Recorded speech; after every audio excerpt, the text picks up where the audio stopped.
India has attacked civilian targets, including a mosque and residential accommodation on 5 locations in Pakistan. And as per the initial reports, there are casualties, including women and children. The detailed damage assessment is being done, and Pakistan has a right to respond. Pakistan will respond. As I've said before, we had an apprehension that India will attack. Pakistan has never struck first, but we have the right to self-defense. And the way civilians have been targeted, and I have pictures and images of women and children who are badly injured in hospital. So civilian localities, accommodations, and a mosque which has been attacked. There were no terrorist camps. I myself took foreign journalists and local journalists to an area near the line of control where India had alleged that there are terrorist camps. You see, we are the frontline state against terrorists. How can we... I'm just going to pick up on a couple of points, Mr. Atul Tarar. You said that you've already received images of women and children who have been injured. This attack took place roughly about an hour or so ago. Will you be taking international and local journalists to the sites? Because in the past, when Pakistan has made such claims, they haven't allowed any journalists... I'll stop you right there. I had planned to take them tomorrow morning. We had a plane ready. We had reached out to journalists. We had a confirmed itinerary, a confirmed plan to go to Bahawalpur tomorrow. And I was supposed to fly to Bahawalpur at 7 a.m. in the morning. And at around right after midnight, India has carried out these attacks. So we were going to Muridke, we were going to Bahawalpur, and we were taking 35 journalists with us, including foreign and local journalists. So I was just preparing for the visit tomorrow. As I had visited the LOC, we were going to Bahawalpur, and we had to visit this exact place. And the journalists were already ready for the journey. So I think this has been a very, very, unfortunate step by India. We condemn it. We are responding. But to target civilian population, it's extremely unfortunate. Just to point out, Minister, the Indian armed forces say that altogether 9 sites have been targeted, that they haven't hit any Pakistani military facilities. These are terrorist camps that they are hitting. Let me make it very clear. There are no terrorist camps in Pakistan. Pakistan is a victim of terrorism. We are fighting the terrorists in our western regions, on our western borders. We are the frontline state against terrorism. We've laid down 90,000 lives in this war against terrorism. India, on the other hand, when we had the Jafar Express hijacking, an intense hijacking incident, India did not even condemn it, let alone express some concern about that incident. So India has been sponsoring terrorism by assassinating Sikhs in US, in Canada, in Australia. We captured a spy by the name of Kulbhushan Yadav, who's a commissioned naval officer. Can I just point out to you, on my program just a week ago, your Defence Minister, Khwaja Asif, admitted that Pakistan has for decades had a policy of funding, backing and using terrorist groups as proxies in the country. In fact, in 2018, President Donald Trump cut military aid to Pakistan because he accused Pakistan of playing a double game. So when you say there are no terrorist camps in Pakistan, that is going against what General Pervez Musharraf has said, what Benazir Bhutto has said, what your defence minister said just a week ago. In fact, what Bilawal Bhutto said to me a few days ago, he said that terrorism and funding and backing terrorist organisations has been and was part of Pakistan's history. Post 9/11, let's talk about post 9/11 scenario. And let me be very clear. Post 9/11, Pakistan was the frontline state, and we still are the frontline state in eliminating terrorism. You see, when we are the guarantors of world peace, because we are a wall between the terrorists and the rest of the world.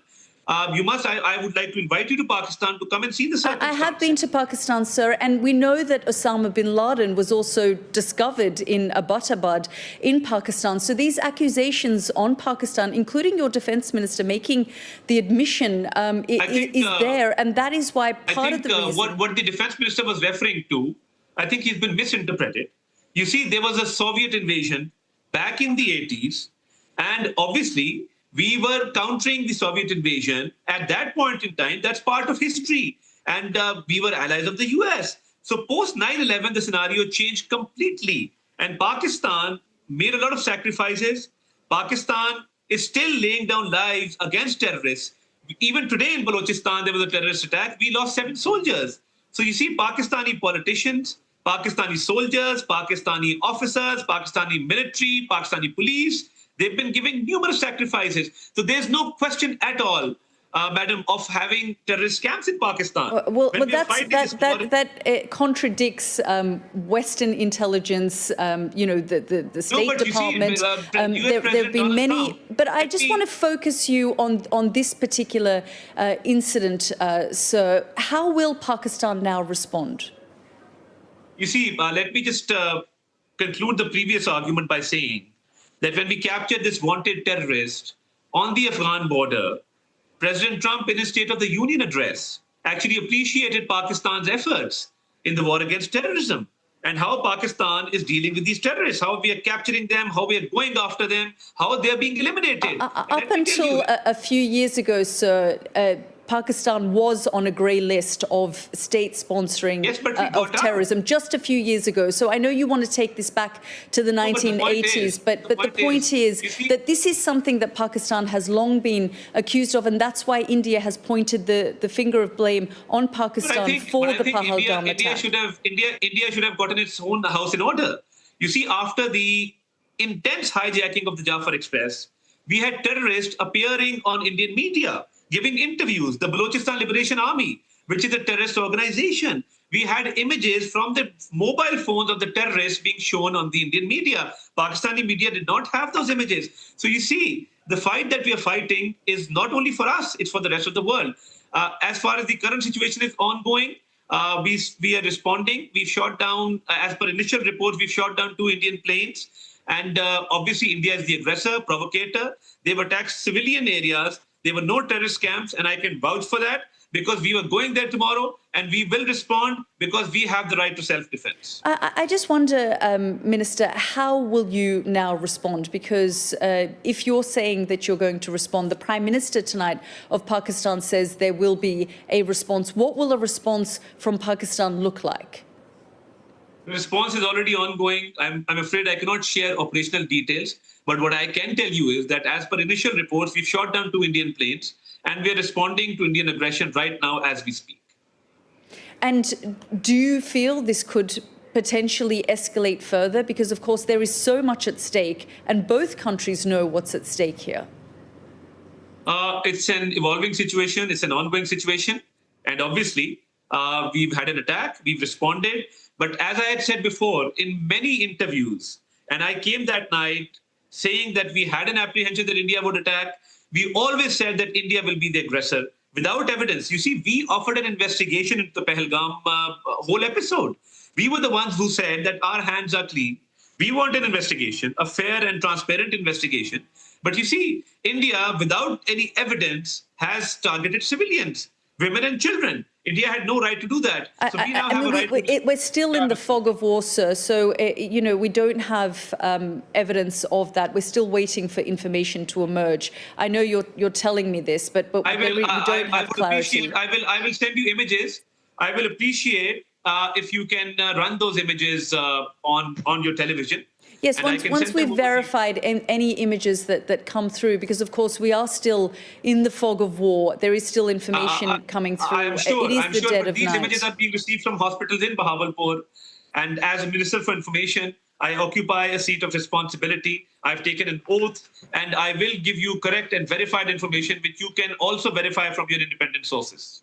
And can you understand, Minister, why India would point the finger of blame on Pakistan for what happened in Pahalgam on the 22nd of April, because of the long accusations against Pakistan for backing and funding and giving sanctuary to terrorist organizations, including Lashkar-e-Taiba. And this group, the Resistance Front, is believed to be a splinter group of Lashkar-e-Taiba, and they are the ones who claimed responsibility for what happened on the 22nd of April in Kashmir.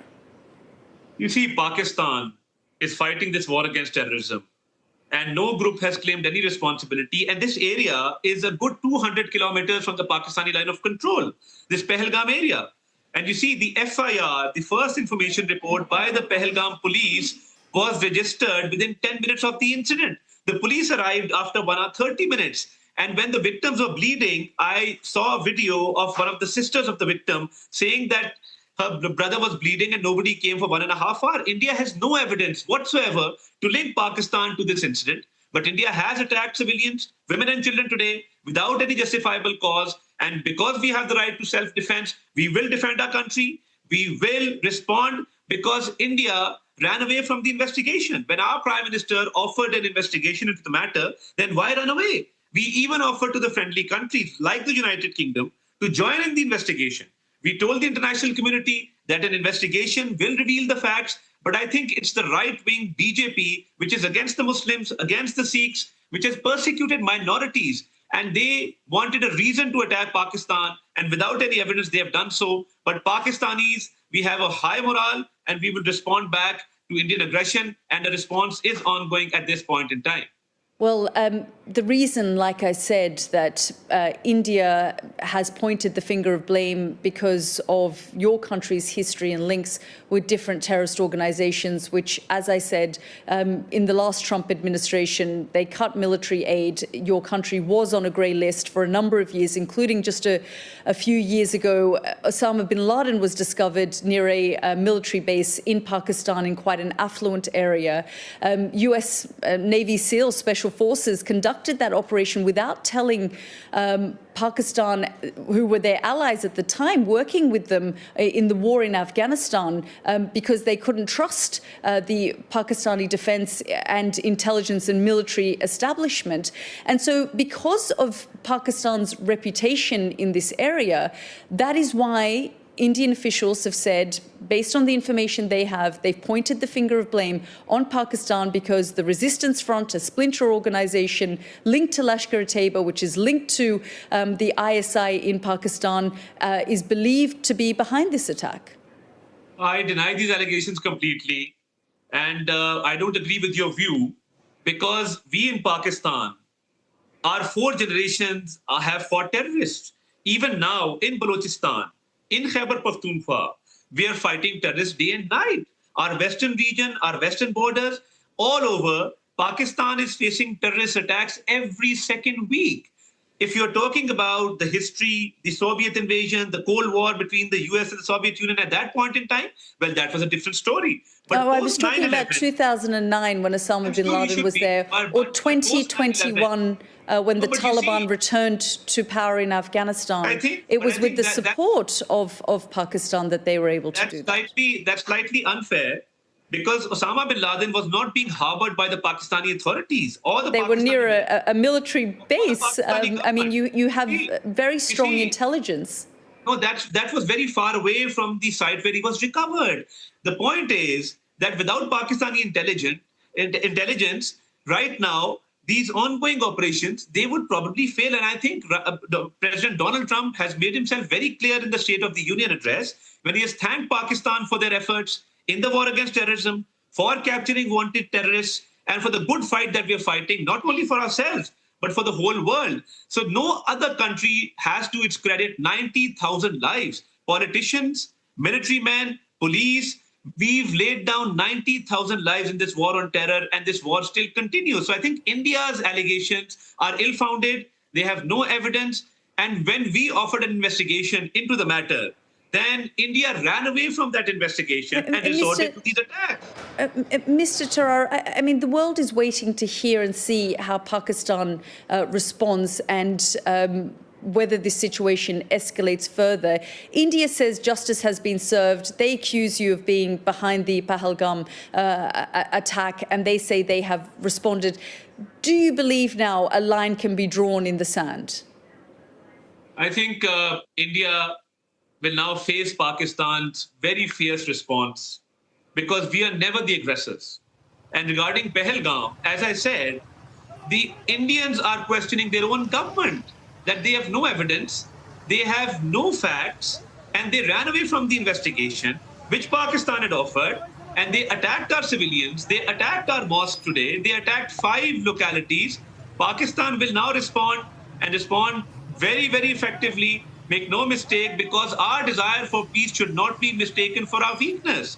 And what about India harboring terrorists, assassinating Sikhs in US, in Canada, in Australia? And when we captured their spy, Kulbhushan Yadav, we have numerous incidents where India is involved in targeting Pakistani localities, and they have been involved in terrorism, not only in Pakistan, but in many countries around the world. So I completely deny what you're saying. Minister, what do you expect from the international community? Do you expect President Trump to step in, intervene? Do you expect the UK government to try and de-escalate the situation? You see, absolutely, people will be concerned about the situation, and countries around the world have expressed their concern. But our diplomatic efforts, we've presented our case to all friendly countries. Our Prime Minister had a telephonic conversation a few days back with Marco Rubio. He spoke to the Iranian president. He spoke to the Malaysian president. He spoke to the UN Secretary General. He met the ambassadors of United Kingdom. He met the ambassador of Saudi Arabia, United Arab Emirates, Kuwait, Turkey, China. We presented our case before the world, and we had already told the world that India will attack. I had said that in my press conference, and that is exactly what has happened, because India is the aggressor. Without any evidence, they wanted to create an atmosphere. India says it's altogether hit 9 targets. They've said that they were focused, they were measured. They've described this as hitting terrorist infrastructure. You say it is not terrorist infrastructure, and you will give access to international media as well as local media to be able to access those sites. I know you said you were going to take them there tomorrow, but in the past, when we have seen these sorts of strikes, the Pakistanis have shied away from giving access. You see, when I took foreign and local journalists to a village near the LOC, and tomorrow morning, I was planning to take them to Bahawalpur, to Muridke, to show the exact place where these strikes have occurred, to show them that local population is living there. Our women, children, our civilians are living there. But I think we totally deny India's allegations regarding terrorists. We have complete evidence that women and children have been targeted. There are civilian casualties in this, and we will bring this evidence to the foreign media, to the local media, because there were no terrorist camps at all. And I can vouch for that, and I completely deny these allegations. There are no terrorist camps, no terrorists were being harbored. These were civilian populations. There was a mosque, there were locals living there, and their accommodations have been targeted, which is very, very unfortunate. We are responding to that. Thank you very much. In 2019, Pakistan shot an Indian plane and a military jet, and they captured an Air Force pilot. They returned the Air Force pilot, and that de-escalated the situation. This time round, India has launched the airstrikes not in Pakistani airspace.